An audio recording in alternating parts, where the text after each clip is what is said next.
Hello everyone, another Spectrum on the bench today. The gray Plus 2 by Amstrad, the 128K Spectrum Plus 2. The gray model was the first one.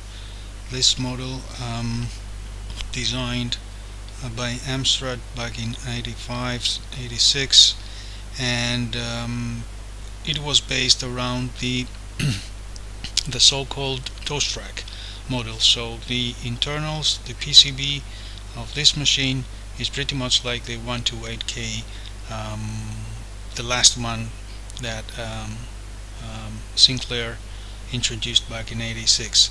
So the same loader, basic calculator function and all that. I'm sorry for the quality of the image again, but I'm working on pure 36 channel TV modulator output. So what we're going to check today is whether this machine can load games, because it's a fully functional machine, but I doubt the belt of the cassette player has survived after so many years. So if this is the case, it's going to be an easy fix. I'll show you how. No worries, and we can hopefully play some games later on to celebrate. But first, let's look around it and get familiar with the device. You can here see obviously a big heat sink in there. You can find the keypad, external keypad, extension port, TV output, and RGB, which is great news. Don't get fooled by the sound output. It's not something that can accept some input. Don't get fooled and put your external tape recorder in there. It's an output, and what it does, it gives us the sound outside of the case. So the SJS1 joysticks can get on the left side of the machine. If you do have such a kind of, or this type of joysticks, just keep it in the box. You can break them very easily, not reliable at all. The sign we have seen, use only SJS1 Sinclair joysticks over this port, and with this machine is totally fake. You can use any old type of the old Atari style classic joysticks of the old days that you wish. And there is also a reset button, we have seen that. So let's go back to testing the machine. In situations like this, you have two options, or two things to keep in mind. You just grab an old tape of one of your favorite games. Obviously, for me, Bazooka Bill will do, and you can try to load it. Two options. Probably the tape doesn't work at all, because the probably the belt has been damaged or cut inside, or it works but not the right way, so it loses turns because the belt actually spins the reel, but it is loose, the sound, therefore the program itself cannot be loaded successfully. Well, in my case, it was case number 2. The program looks like it's gonna be loaded up to a point, but you can see the graphics, you can hear the sound is distorted, and so the image on the screen. Therefore, you can understand the program or the sound is not right, so it can be loaded correctly. And so that means our patient needs a little operation, a fairly easy operation. Don't worry about it. Just remove the screws, flip the machine over, start removing the screws, and when the time comes to remove the upper part and separate the upper part from the bottom part. Just place the screws, of course, somewhere on the side, trying not to lose any. Then just flip it over again the way it should be, and detach the upper part from the bottom part. Gently remove the keyboard ribbon cables here, one big one and one shorter one, or with less contacts. 3 points of contact here. The keyboard has 2, and the other thing we need to detach is the cable connector from the cassette player on the side, on the right side, which actually holds the power for the tape player, and the audio that gets onto the board.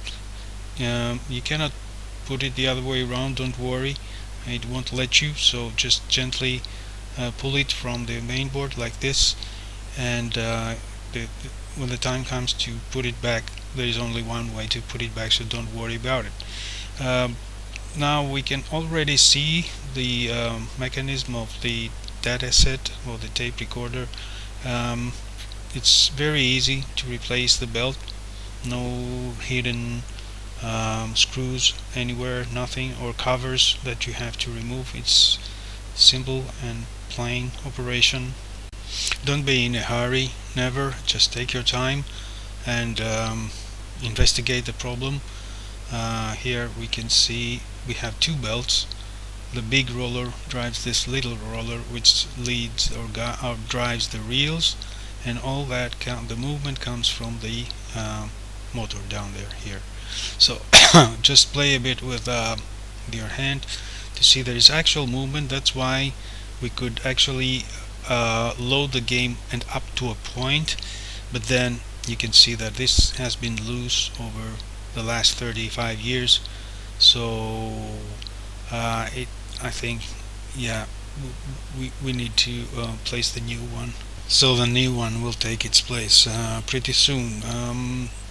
Then we have to find the right size. It will be not the same size at all, because this has been loose. It's going to be shorter, not significantly shorter, but maybe yeah, maybe we need to have a much shorter to take its place, because this has been so loose you cannot tell the real size of it after all these years. So let me pick one and try to figure out what is best. So we'll go over an example. This is a new one I have found. We're going to remove the old one, which has been stretched and loose, and you can tell it's about the same size. The other one is new, but we don't want that. We don't want that. The old one should be much shorter back in the day, and if we try to put on the new one, although it's new, yeah, it wouldn't work. It's not gonna work because it's new but bigger. And let's pick another one which looks like pretty much the same size and as another example. Yeah, it's pretty much the same like the previous one. Again, looks like the same, but our old one has been stretched, so we're looking for a shorter one like this one, right, which can be like put in place, requires some effort. So this one is tight, yeah, this one is tight, and no matter how many times I'm trying to make it work like with my hand, like testing it, it won't lose any round, at any point. It is precise, right? So this one will work. Just to remove everything from the bottom of the keyboard, clean up the space, and get prepared for my favorite part, which is no other than testing. So we have Bazooka Bill back in place, trying to get loaded, and trying to get loaded, and we'll see in a while if we will get stuck at the point. No, we have a perfect image, not like the distorted one we have had before. And all we have to do is just wait a bit until hopefully this gets loaded correctly, and everything will be fine. At this point, what is important to keep in mind is to be listening to two things. First, it's the sound of the program itself, so that it goes uninterrupted, makes no pauses or strange noises, so it goes smoothly. And the second thing is you hear the tape recorder itself, so you can hear no sound of weird sounds coming from the tape recorder, or sounds like friction of some sort. So everything goes smoothly. The operation, the sound, the movement of the tape, and no weird noises are coming from the so-called data recorder, right? So everything is kind of silently going and smoothly going as the program is loaded. And hopefully you can start your game like I did a couple of seconds before, and you can start your game. Wow, it's been a while since I have played this.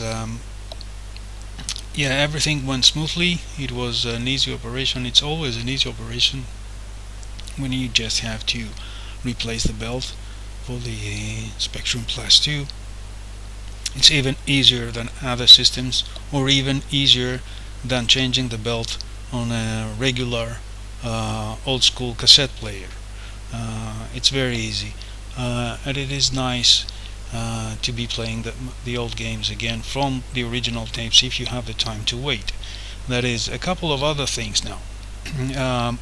If you have trouble loading your game, then you have to adjust the azimuth on the tape, or the angle where the positions the tape onto the cassette player head, and play with it.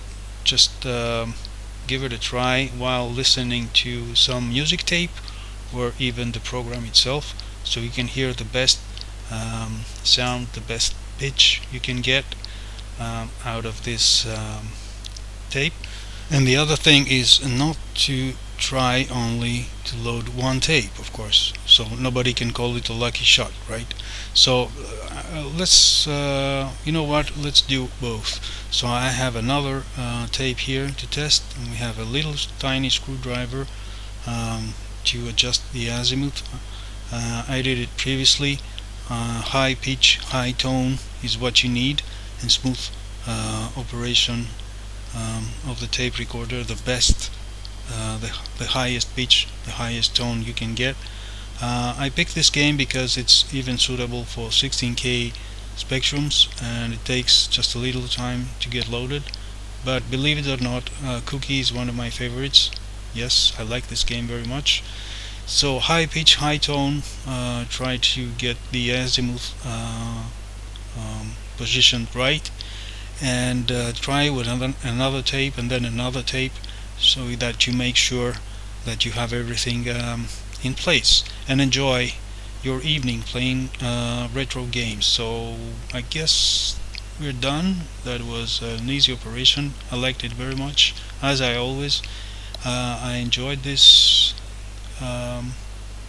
restoration, let's say today it was. Don't forget the azimuth is it's something that you can avoid tape loading errors and stuff.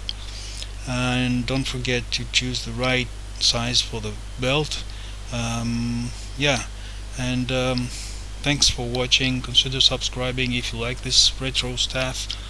I know there are hundreds of thousands of Spectrum fans out there, so thanks for watching. See you soon. Bye.